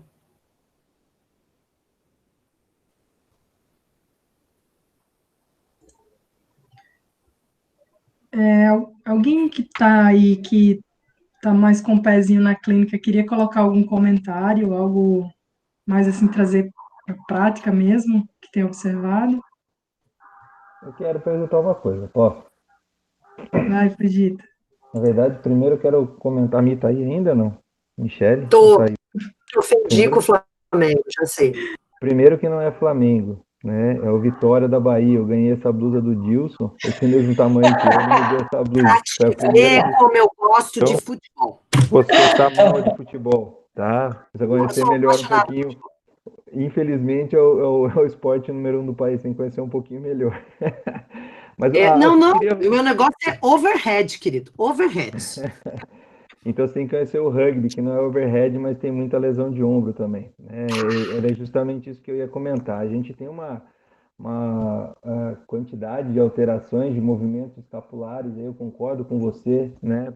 Quando você fala de não ficar pensando muito em essa discinese escapular, porque a gente vê alterações no mesmo cara, você vê alterações cada um de um lado, né? Você fala, pô, será que esse cara tacleia mais de um lado, tacleia mais do outro? E não, né? Não é verdade. O cara ele joga em posições ali que ele usa os dois ombros e tem uma diferença muito grande, né? Então a minha pergunta na verdade era mais para saber se vocês já utilizaram em alguma pesquisa aquele teste chamado The ASH Test, que é Athletic Shoulder Test, ou não? Ele é um teste onde ele parece um Y, você coloca o cara em decúbito ventral. Imagina que tem aquele Y do... É aquele assim, né, que foi feito uma força, plataforma né? de força. Eu acabei não usando, eu ia usar nessa pré-temporada, acabei não usando, eu ia tentar fazer com dinamometria, né? Eu não fiz. Eu nunca fiz. Eu não sei se a Bianca tem experiência. Nunca fiz. Não, E no Mundial de Ombro, que foi em Buenos Aires, que graças a Deus, como eu moro perto, deu para eu ir, né? Não, era uma babará. Foi de bicicleta. Que foi no ano passado, quando dava para viajar também, teve uma pesquisadora, agora me fugiu o nome dela, a Paulinha Camargo foi também, a gente sentou lado a lado, ficou assistindo a aula dela, porque ela apresentou uma nova sequência de testes, saiu super legal, porque ela foi lá com Tinhu. É a Marge, né, Mi? Marge, alguma coisa. Não, super legal a sequência dela. E aí só que assim, ela fez o CK, fez várias sequências, fez uns negócios, tá muito legal. Por que ela não fez o Y, né, que a gente já tá... e o Eric Sowers também, quando eu comecei, eu vi que a Bianca apresentou, teve um trabalho do beisebol que tu botou do Gird, do quadril, que é do Eric Sowers. Ele é casado com uma brasileira, com a Andrea, e ele é super tranquilo para conversar e tal, e ele, quando eu perguntei sobre testes funcionais para ele falou, não uso. Mas por quê? Não uso. Tipo, não temos discussão sobre esse assunto. Não uso porque eu acho que não me acrescenta, foi bem isso. Mas, claro, a realidade dele é diferente da nossa, beisebol e tal. E aí, essa Marge, ela apresentou essa sequência de testes que ela criou, na verdade, testou e tal, super legal. E os atletas dela são do rugby, Fujita. Ela fez os testes baseados... Eu disse assim, por que tu não fez o Y? Porque eu já tinha alguns resultados prévios de Y e ele estava me mostrando mais que um CK, por exemplo. E ela falou, porque eu peguei tanto que tem alguns exercícios, pelo que me disseram, quem treina rugby, que se parecem com os do rugby. Depois eu coloco a referência aqui, eu te mando. talvez usar o teste dela. Mas aí tem um negocinho que eu e a Paula não gostamos muito, porque na verdade ela apresentou e no final ela mostrou que ela vende o curso pela internet. Daí eu falei, não, né? Aí não. Aí o objetivo científico fica às vezes meio, né? Mas tudo bem, né? Não, ela já publicou, continua, mostrou no laboratório, cinemática, fez um monte de coisa, mas é que eu queria que ela tivesse feito a medida cinemática do Y, que eu não consigo fazer, era basicamente isso. E o rugby tem uma outra característica, né? Que é bem diferente. Ele não é um overhead, ele tem só um passe lateral. O que eu tenho foi um trabalho que eu não publiquei ainda. Aquelas coisas, não mandei. Que eu fui avaliar a força de quem tinha lesão prévia e quem não tinha, de rotador lateral e medial. E a força é igual. Então, o cara do rugby com lesão prévia e jogando, ele consegue jogar, porque isso é uma característica do atleta do rugby, né? Ele não tem ligamento cruzado anterior, nem posterior, nem ombro, nem joelho, ele não tem nada, ele segue jogando lá, né? E tu não me vem com aquelas coisas. Eu conheci um cara aqui que teve uma fratura cervical e queria seguir jogando. Aquelas coisas de louco de vocês. Mas tem muita coisa do rugby que é inesperado, né? Que são movimentos como o tackle, que tu não... Por mais que o cara treine... eu vou acrescentar uma outra coisa para te falar do meu doutorado. Eu tinha 2 atletas de rugby e eu precisava parear com 2 atletas que não tinham lesão. Foram os atletas mais difíceis junto com o cara do circo para eu encontrar. O atleta que eu encontrei, que era da UFSCar, eu falei, como é que tu não tem lesão no ombro se tu joga rugby? Ele falou, porque eu aprendi a fazer rugby desde muito pequenininho. Eu joguei rugby, comecei a jogar rugby com 10, 12 anos e eu sei fazer o movimento. O que os meus colegas, uma das coisas que ele insistia é que eles fazem errado, é aquela coisa de abrir o braço para tentar segurar o atleta e ser arrancado. Fora o tackle, fora o trauma. E aí tem muito mais... o que eu quero te dizer, Fujita, assim, eu não sei até que ponto de rugby a gente consegue predizer com medidas clínicas que ele vai ter lesão. Porque a lesão dele é essencialmente traumática, pelo que eu me recordo, assim, dos atletas, e não tão, pode me dizer que não é, ou sinto, me diz, se ela é mais traumática ou ela é mais dor crônica. Na verdade, a gente trabalha com atletas que, tem uma frase muito interessante no rugby que ele fala assim, né, que jogador de futebol passa 90 minutos reclamando e caindo de dor, falando que tem dor, né, e o jogador de rugby passa 80 minutos fingindo que não tem, né. Então, a gente tem uma característica de segurar, e a gente fala muito do não demonstrador, né? Que se você é demonstrador, o cara vem e toma vantagem disso e dá uma pisada em cima de você, assim, desvia, enfim. Mas o rugby, depois eu tô até com um atleta de rugby, ele fez uma cirurgia agora de ombro, ele arrebentou ano passado numa pré-temporada da seleção sub-20, eles iam jogar um mundial em julho do ano passado, ele machucou em maio, né? Então ele estava jogando todo cheio de bandagem, mas não estava segurando. Depois a gente foi ver, fazer um exame mais a fundo, ele tinha uma lesão mais grave ali da glenoide, né? Uma fratura grande da glenoide, e aí ele fez uma cirurgia esse ano. E depois eu quero te mostrar, depois em off ali eu te mando, mas para você ver a diferença do ombro sadio para o ombro lesionado, né? Depois que ele lesionou, que ele parou de usar, a escápula do lado direito, que é o lado lesionado, melhorou muito, não, corrigiu muito. E o lado esquerdo corrigiu. Se você olhar o lado esquerdo dele, é péssimo, ele é alado, então dá a impressão que não tem estrutura que consiga segurar o ombro dele. Então, por exemplo, eu nunca tive lesão grave, assim, eu tive uma ruptura do posterior de coxa completa, do semimembranáceo. Tive algumas concussões, mas nada assim de falar, teve um entorse de joelho, lesão de ombro, nunca tive, né? Já tive fratura de dedo, essas coisas, fratura de nariz. Porque concussão é leve, né, meu amigo? Algumas concussões. Superficial.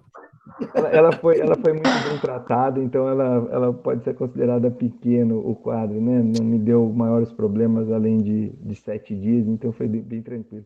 Mas, agora eu entendi algumas coisas que acontecem. A gente tem talvez a maior incidência de concussão seja no rugby, em todos os esportes, fora os de luta, né? Mas enfim, o que eu quero chamar a atenção, na verdade, é que eles desenvolvem uma característica né, nesse ombro, e talvez, e aí que é a grande pergunta, né, minha clínica, eu não sou pesquisador ainda, eu tento gostar de pesquisa ali, tento mexer um pouco com pesquisa, eu gosto de ler, gosto de estudar, mas ainda não fui ali pro, né, vamos ver. Até tentei, mas ainda não deu certo. Mas a pergunta é, né, até onde essa especialização, né, do ombro para uma determinada função, no caso do rugby, o tackle ou o tackle, né, ele acaba inferindo num processo onde ele pode ser um preditor de lesão, né? Então você chega lá e fala, poxa, o cara ele tem uma suscetibilidade maior de luxação desse ombro, né? Pode ali ter lesões mais sérias, enfim. A gente tem quadros, histórias, né, de atleta chega em um jogo da seleção, o cara luxa o ombro, o médico que era um cirurgião de ombro, primeira viagem dele com a gente na seleção, ele falou, tem que substituir. O cara, não, Fujita, vem cá, me segura, pluf, eu ajudei ele a fazer a reposição do ombro, né, reposicionamento do ombro, e ele voltou pro jogo. O médico falou, que porra é essa, né, eu vou rasgar meu diploma, isso não existe. Né? Então, assim, que entra aquela história de processo de dor, tudo, mas o que poderia ser um preditor para essa galera, né, luxar e outros não? Será que essa especialização, ela pode ser um ponto fraco? Né, de você falar assim, pô, o cara só tacleia e desenvolve um determinado movimento, né? Porque o tackle, na verdade, ele se dá nessa posição, né? Então você abaixa a cabeça, em teoria, ela é uma rotação externa, né, e paralela ao teu tronco, né? E você trava o cara aqui e derruba para cá ou para cá, né? E aí o que acontece? Quando o cara ele passa, você vai o cara dá uma pisada, ele estica, você não consegue alcançar próximo, você estica o braço lá na frente para tentar agarrar. Né? E talvez daí até uma das explicações desse ASH teste que ele fala que são os traumas com alavanca muito grande, né?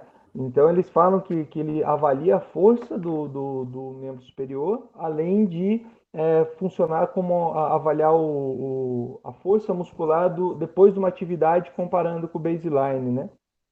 Uhum. Então, talvez eu fico nessa dúvida, sabe? Será que é? Será que não é? O que dá para a gente fazer dentro do rugby para tentar melhorar esses quadros de luxações que estão bastante constantes na nossa vida, né? E tu não acha que o erro do movimento do tackle tem a associação maior com o trauma? Com o trauma? Na verdade, o que é um erro de movimento de tackle? O tackle é você tem que derrubar o cara, né? Você tem que usar o ombro, na verdade, ou o braço, o membro superior. Se ele está próximo, você encaixa ele aqui, ó. Você encaixa o tronco dele na tua orelha. Agora, se ele está longe, você tem que esticar o cara, pegar ele na camiseta e trazer. Entendeu? Então, muitas vezes não dá. Às vezes você vai tentar, o cara te dá a gente chama de handoff, né? Te dá um tranco com a mão no ombro aqui e você ainda está na posição de rotação externa, ainda com extensão, sabe? Então é uma posição bem ruim. Então não tem assim falar o teco é errado, né? Você não pode deixar o cara passar. Né? A minha preocupação, na verdade, é o quê? O que está errado proximal, né? Para o cara que tem cara que consegue fazer esse movimento muito bem e nunca teve lesão no ombro, e tem caras que têm isso, sabe, com uma certa facilidade. Eu até falei para esse menino, falei, cara, muito mais do que a sua cirurgia a gente tratar, que vai ter que tratar, é tratar o outro lado. Porque senão você vai ter a mesma lesão do outro lado. Né? É até feio. Eu vou te mostrar o vídeo, mas é até feio o movimento escapular dele. Então, é horrível, na verdade. Tá? Então, a minha preocupação, na verdade, é essa. Como que a gente poderia trabalhar com esses jogadores, né, para reduzir essa incidência de luxação de ombro? Eu não consigo pensar em outra alternativa neste momento, sem ter dizer na literatura e só pensando no gesto, e treinar movimento.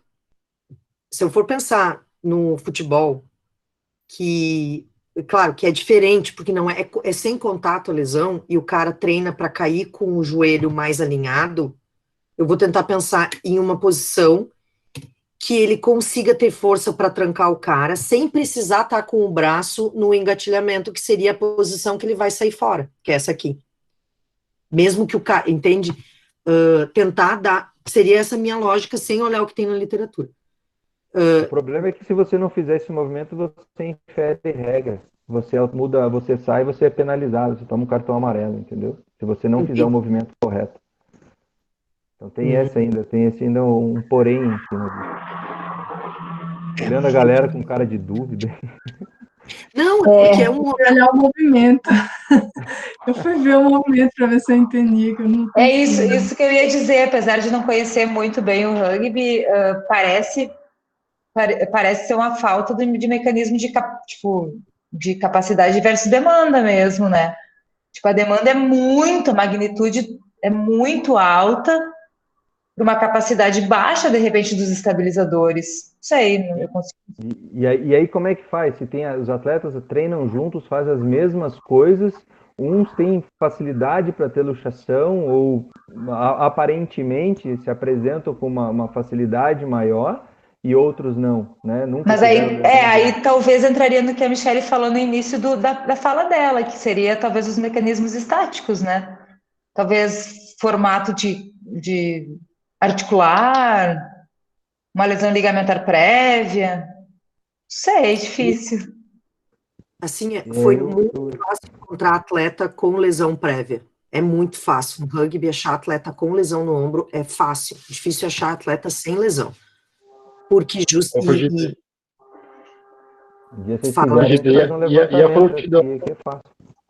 a frouxidão ligamentar, cara? Você vê alguma relação com frouxidão ligamentar sistêmica também, às vezes, ou não? Não vejo, cara, não vejo relação, cara. Eu nem sei se consegue, os caras conseguem jogar com frouxidão, até às vezes eu também me pergunto isso, se o cara consegue fazer um esporte com frouxidão, ou que tem uma lacidão maior. Então, eu nunca percebi, assim, a gente nunca chegou a falar, vamos fazer um teste de lacidão, ou o cara chegar a falar, por exemplo, eu tenho uma hipermobilidade, ou, sabe, alguma coisa desse tipo. Eu nunca fiz um teste específico, né, de frouxidão, mas eu nunca percebi. Mas tu falou um negócio que, assim, tem uns caras que parecem mais facilidade pro ombro sair, tu não falou isso ou eu viajei? A impressão é que dá, né, por que esses caras têm, vamos supor ali, 20% da equipe tem ou 50% da equipe tem mais, assim, desconforto em dar um tackle do que os outros 50, entendeu? Fala assim, puta, eu tenho medo de esticar o braço, né? Ou estica o braço e estoura. Eu estou identificando uma linha de trabalho, de projeto de pesquisa aqui para o Chita. Pena que já terminou as inscrições na Federal do Rio Grande do Norte, né? Terminou domingo. Viu, ó? Não tem problema. A gente faz sem ser inscrição de nada. A gente leva como linha de pesquisa. Não tem problema. Não, gente, eu acho que a gente... Eu, pelo menos, aquela ocasião que eu fui ler alguma coisa do rugby, realmente, para quem não está habituado, e aí, no caso, eu tinha um colega que deve conhecer o Heraldo, que é da Federal de Pelotas, que ele trabalha muito no rugby, ele é da educação física. E ele que me mostrou, e por isso eu fiz esse trabalho só com rugby, que foi local, TCC, essas coisas, mas me chamou muito a atenção, que é diferente, é um esporte, é diferente do que, não existe uma adaptação naquele ombro que me faça pensar no arremessador, porque ele é um ombro de passe lateral, né, e que uma força, o passe não tem uma força tão grande quanto um arremesso, mas tudo bem, mas a incidência de trauma é muito grande. E aí eu teria que revisar do porquê que tu percebe isso na tua prática. Se tu percebe na tua prática que tem alguns que parece que tem mais chance e realmente acontece, e se realmente acontece, qual é o fator que está envolvido com isso, a experiência prévia dele com o esporte, o movimento do tackle feito errado, se tu eu lembro que tem coisa do tackle envolvido, não há dúvida que é. Eu não ouvi, me cortou o que você falou. Desculpa, eu não ouvi o que você falou, fez um brrr, eu não ouvi o que você falou. Não, que com certeza tem coisas, é uma coisa que tu tá percebendo na tua prática, então instiga a gente a se questionar na literatura, o que tem nesse atleta, que, além de se realmente aquele cara que parece que queixa, que tem mais medo de fazer o taco ou outra coisa que tá observando, realmente é o cara que durante uma temporada vai ter mais lesões de ombro, ou mais queixa de ombro, ou outras coisas. Então, tu sai da clínica, do campo, para fazer uma pergunta científica. Do que eu me lembro, basicamente é esse movimento envolvido na frente do ombro. Eu diria que tem na literatura, mas eu não me lembro agora de ter, tipo, esse é o fator que está determinando uma lesão no atleta de rugby. É como a gente vai agora, eu vou só fazer um comparativo para te pensar no extremo oposto, tá? Se eu pensar num extremo, eu tô vendo um atleta de rugby como o cara que sofre trauma, e o ombro dele é o ombro do trauma, basicamente, não o ombro que tem adaptações como o do meio, que seria o cara do arremesso, do beisebol, e na outra ponta tu tem o ombro do nadador, que nunca vai ter, a não ser que ele caia da escada e luxe o ombro, a acromioclavicular, ele não vai ter uma lesão a não ser por sobrecarga, que é dor no ombro. Então, quando tu olha o ombro do nadador para tentar identificar quais são os fatores de risco envolvidos na dor dele, tu tem mais chance de encontrar do que no teu, que é traumático, todos os fatores, que é a pontinha da peça, ou nos nossos ali do vôlei, do handball, que tem outros fatores envolvidos, que tem o ombro superior. Não estou dizendo que um é melhor que o outro, eu só estou dizendo que os modelos para se estudar são bem diferentes. Quando tu pega o beisebol, que o cara tá isolado ali sozinho, é com ele. O nadador é com ele, e ainda assim tem coisa ali do nadador que a gente não encontra. Mas eu acho que para mim a maior... Talvez não seja uma, Fala, não Fugito. seja, não dê para comparar mesmo, né? Essa aqui é o grande negócio, né? E se tu olhar os testes da Marge que ela fez, eu olho e falo assim, isso aqui pro handball, que eu trabalho mais, ou vôlei, não tem por que fazer esse teste. E ela falou, não, pro rugby tem tudo a ver. Então, já que ela fez pontos de corte, talvez usar o dela. E esse do AST, acho que é que tu falou, né? Eu já vi, mas eu confesso... ASH. E usar os que foram feitos pro rugby. Porque, tipo, se eu te pedir para um arremesso de medicine ball, não vai fazer diferença pro teu atleta. Né? Não tem resultado de nada aquilo ali. Que tenha pontos de corte para ele ou pro CK, que também não faz diferença pro teu atleta. Eu acho que o que eu iria, vou usar os que foram desenvolvidos para eles, porque as pessoas que fizeram, é o que tu falou, o braço de alavanca do teste tem mais relação, o teste foi feito pensando no braço de alavanca do movimento do cara no taco, pronto, ele foi feito específico para isso, né? Então, acho que me faz pensar bora fazer isso aí nos brasileiros, tchan! Tem as propagandas aí, ó, agora, bora, tchan! É só querer, a gente tem um semestre que tá todo mundo parado. É só querer fazer. Vamos lá, ó, pegar essa galera aí. Tem um semestre parado, não vai ter. Quando é que eu despacho o dinamômetro para nós fazer força também? Já despacho o dinamômetro pelo correio. Se for isométrico, eu tenho aqui, eu não tenho isocinético. Mas aqui dá para pegar na faculdade, isocinético dá para pegar na faculdade aqui e fazer também. Não, a gente vai pro clínico mesmo, que é mais rápido, mais prático. Eu já não tô nem mais tanto isocinético. Agora que eu vou conseguir o equipamento. Agora vai ficar nojenta, Fiquei nojenta, não quero isocinético. Ai, gente. Então, gente, acho que pelo avançar da se hora, a gente vai ficar aqui até 11 horas, né? Se deixar. Vai. Não dá para fazer. Não, é sempre bom, Mi, esses momentos. Nossa, muito bom. Meninas, acho que tá bom a gente encerrar, né? Esse gauchês potiguazense. Queria agradecer de antemão a Michelle e a Bia que prepararam essa apresentação com muito carinho, que estão aqui até agora, né? Há um mês a gente entrou em contato e deu tudo certo, né? Toparam a ideia e essa mescla de sotaques aí para a gente conversar sobre algo que é tão relevante atualmente, né? Em termos, pelo menos, do complexo do ombro do atleta. Então, foi muito bom estar aqui com vocês, né? Pessoas muito queridas, né? Estão aí, o Fujita, a Catarina, estou vendo alguns alunos aqui, vi que a Gomide estava aí, que mais? Deixa eu ver mais. Lilian, Jordana, Isadora, enfim, Glauco, muita gente querida aí. Então, só agradecer a presença de vocês e esperar para a próxima reunião, né, gente? Não sei se Sheila quer falar mais alguma coisa. Sheila não. Guria, né? Sheila falsa. Não, eu só agradecer mesmo pela contribuição aí das gurias. Gurias, virei gaúcha agora, né? E enfim, ficaria aqui até amanhã, mas infelizmente a gente tem que encerrar. Obrigada de coração. Lá ver se vai dar briga no jogo, gente, porque no último é o único jogo que eu dou mais a não, só eu dou uma coisa. Gente, muito obrigada. A Bianca já me conhecia, gente, obrigada pela presença de todos também, foi ótimo, mas a gente quando gosta, né? Scatone, é um problema, a gente fala. Fala. Gente, eu vou tirar o print aí, é bom vocês irem, viu? Vou tirar o print aí. Fiquem bonitas. Eita. Vamos lá. Sheila, tira aí também, tá? 1, 2, 3 e... Aê! Show! Gente. Muito obrigada pelo convite. Foi um prazer participar aqui com vocês. Foi ótimo. Ótimo, gente. Então tá. Valeu, gente. Sheila, peraí, Sheila, para de gravar. Não fecha não, pelo amor de Deus.